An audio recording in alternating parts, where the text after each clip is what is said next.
Graças a Paz, mais uma manhã com vocês neste quadro Café com Reflexão. E hoje gostaria de ler para vocês Evangelho de Mateus, capítulo 13, versículos 1 a 16, que diz assim: Indo Jesus para as bandas de Cesareia de Filipe, perguntou-lhe os seus discípulos: Quem diz o povo ser o Filho do Homem? E eles responderam: Uns dizem João Batista, outros Elias, outro Jeremias, ou alguns dos profetas. Mas vós, indagou Jesus, que dizem que eu sou? Respondeu Simão Pedro e disse: Tu és o Cristo, o Filho do Deus vivo.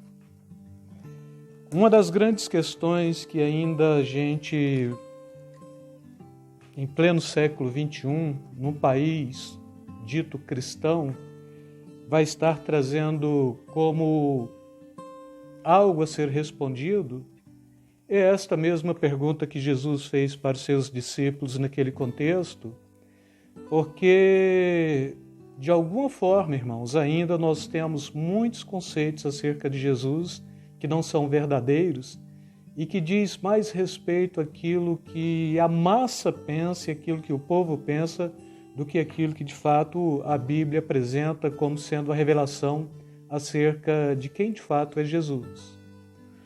Esta passagem, quando Jesus indaga dos seus discípulos quem diz o povo ser o Filho do Homem, por exemplo, os discípulos trazendo estas respostas, de fato, eles estavam mostrando respostas que mais traziam a satisfação de crendice popular do que, de fato, uma resposta que era uma revelação do próprio Espírito de Deus ou do próprio Espírito Santo acerca de quem, de fato, era Jesus.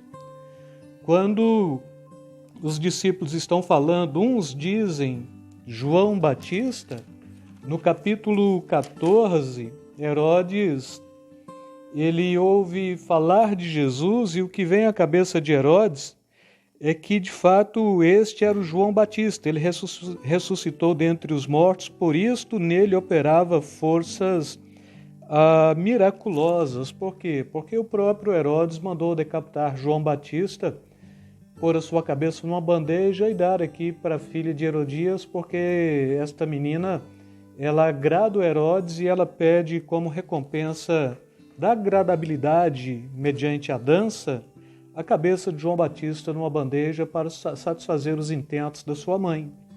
Então, a resposta de Herodes é uma resposta que o mundo também vem trazendo o período todo, o tempo todo, não é? Elias, ou outros propunham que ele era Elias, todas as vezes que Jesus fazia algo maravilhoso, algo extraordinário, algo que também chamava o povo para uma realidade de confronto, assim como Elias fez com os 450 profetas de Baal e os outros 400 que comiam na mesa da própria rainha Jezabel, fica bem explícito aqui de que o povo olhava para Jesus como sendo um profeta que tinha uma característica também de trazer em si aquele ultimato e aquela proposta que de fato fazia o sobrenatural acontecer e que determinava de fato e de verdade aquilo que tinha que ser, porque então Elias fez isso com muita naturalidade e no final das contas Elias sobe numa carruagem e é trasladado para o céu.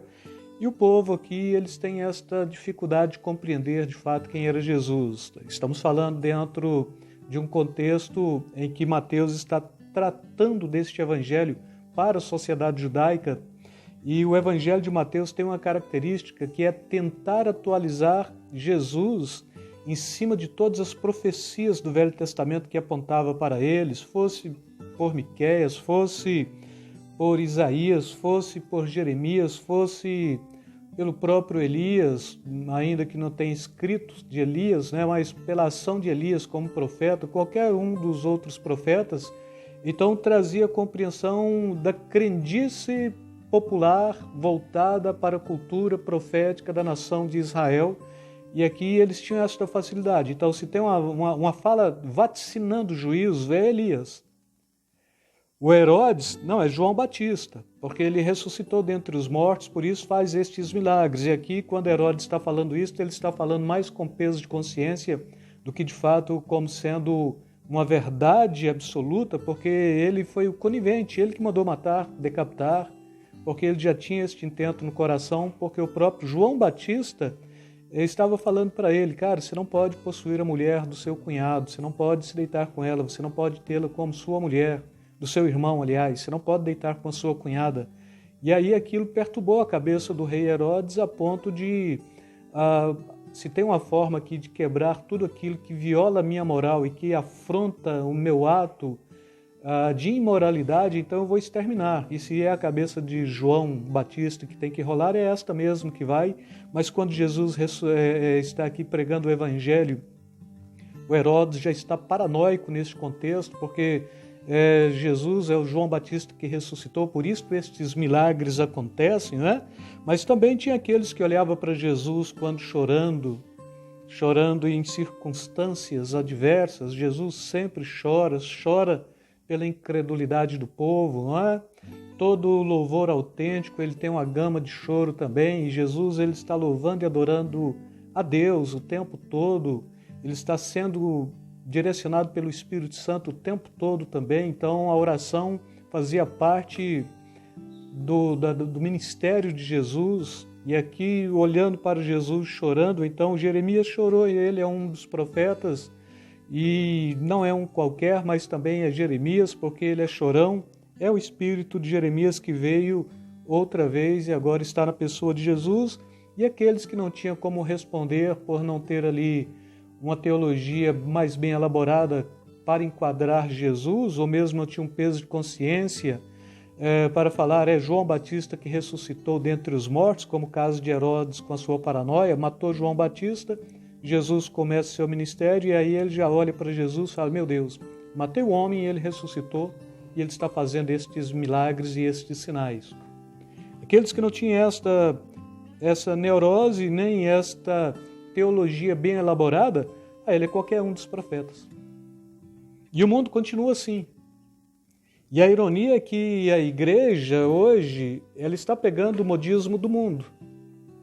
Porque para o segmento da teologia da prosperidade, Jesus é quem prospera. Para o movimento da hipergraça, Jesus é aquele que entende e que já te justificou, e agora ele entende quando você termina de celebrar ou de cultuar e vai para um point, nesse point aí vai ter um bocado de situações que é contraditória ao Evangelho, mas a hipergraça de Jesus me salvou de maneira que, se de fato ele morreu pelos meus pecados, ele matou também os meus pecados. É o que a hipergraça vem falando por aí, tem representantes contínuos aí no YouTube, caso vocês queiram, é só pesquisar hipergraça, vocês vão ver, né? Então, pecado é alguma coisa que não existe, porque Jesus matou o pecado com a sua morte também. E aí, por isso, eu ainda falei para vocês que Jesus ele não perdoa pecados, ele perdoa o pecador. Porque se perdoa pecado, logo ele perdoa o pecado está livre, ou logo ele eliminou o pecado também. É mais ou menos assim. E o pecado ele é impessoal. E se ele morreu para nos purificar de todo pecado, ele está tirando a prática da pessoa, ou ele está purificando esta pessoa da prática. Esta prática é pecado, errou o alvo, deixou de ser santo, mais ou menos assim. E com isto também a gente já vai perceber que a própria igreja ela já tem esta dinâmica de propor que Jesus é aquele que eliminou o pecado, por isso agora eu posso celebrá-lo, e depois quando eu celebro eu posso ter o meu casinho aí, posso ter aí a minha bebida, posso ter aí alguns tipos de aberrações que supostamente, caso eu não tivesse aceitado Jesus, seria pecado, mas como para mim ele matou o pecado, está resolvido o problema. Só que estas respostas são respostas populares e Deus não aceita resposta popular, porque qualquer resposta acerca de Deus ela tem que ser respondida por Deus. E aqui quando Jesus está fazendo esta pergunta, que dizem os homens acerca do Filho do Homem, ou quem eu sou, é Deus, como Jesus, ou este Jesus que é 100% homem, 100% Deus, a parte da divindade perguntando, e o próprio Deus é quem está respondendo isto, revelando para Pedro quem de fato ele era. Respondeu Simão Pedro: Tu és o Cristo, filho do Deus vivo. Ou seja, somente Deus pode responder às indagações de Deus. O homem faz indagação para trazer respostas, mas todas as respostas que o homem traz são respostas de cunho filosófico, de cunho histórico, de cunho científico, e esbarra em alguns fatos e algumas verdades, que é o conceito de que o espiritual ele não se responde pela filosofia, ele não se responde pela ciência e ele não se responde pela historicidade, mas ele se responde pelo conceito espiritual também. Então, se pergunta acerca do Cristo que tem que ser respondido de forma espiritual, é o próprio Filho de Deus que está perguntando, logo Deus, e é o próprio Deus que está trazendo a revelação para João Batista. E aqui não tem mérito para Pedro, irmãos, não tem mérito nenhum para Pedro, senão que Pedro está respondendo, porque o próprio Deus é quem está revelando. Tu és o Cristo, o Filho do Deus vivo. Então Jesus lhe afirmou: Tu és bem-aventurado, Simão Barjona, porque não foi carne e sangue que te revelou, mas o meu Pai que está nos céus. E neste conceito eu quero trazer para vocês justamente esta proposta. Não aceite não a resposta popular acerca da pessoa de Jesus, senão você cai aí nestas teologias da confissão positiva, teologia da prosperidade, da hipergraça, do decreto e assim por diante. Você tem que olhar para a palavra de Deus e a palavra de Deus tem que revelar. Se caso de fato você tem um conceito diferente daquilo que a Bíblia diz ser o Filho de Deus, é tempo de você prostrar os joelhos, clamar a Deus, de fato, quem é o Filho de Deus, para que o próprio Deus possa responder pelo seu Espírito, ou pelo Espírito Santo de Deus, no seu coração, quem é o Filho de Deus, e assim você não trazer meramente uma resposta popular, vazia, intelectual, histórica e cultural, mas trazer uma resposta de fato e de verdade, mostrando quem Jesus é. Ele é o Filho de Deus, Ele é o Messias, Ele é aquele que me salvou, aquele que me redimiu, aquele que me comprou do mercado de escravos, aquele que me perdoou de todos os pecados, aquele que me santificou e aquele que trouxe a possibilidade de eu ter outra vez, mediante o seu sacrifício, a graça da vida eterna. Com isso eu quero deixar para vocês este conceito de quem é Jesus, perguntando por vocês, mesmo para vocês, mas para que vocês possam responder pelo Espírito Santo. E neste contexto a gente vai perceber que somente Deus pode responder quem é Jesus. O homem não responde, mas sempre Deus vai estar respondendo através do homem, ou na mente do homem, no coração do homem. E assim, Jesus, Ele é o Filho do Deus vivo.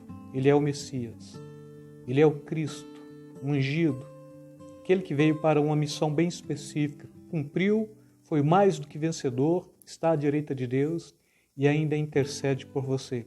Então veja Jesus do ponto de vista bíblico, não veja Jesus do ponto de vista das respostas populares que existem por aí. Com isto eu quero despedir de cada um de vocês neste dia. Um beijo na alma, um beijo no coração.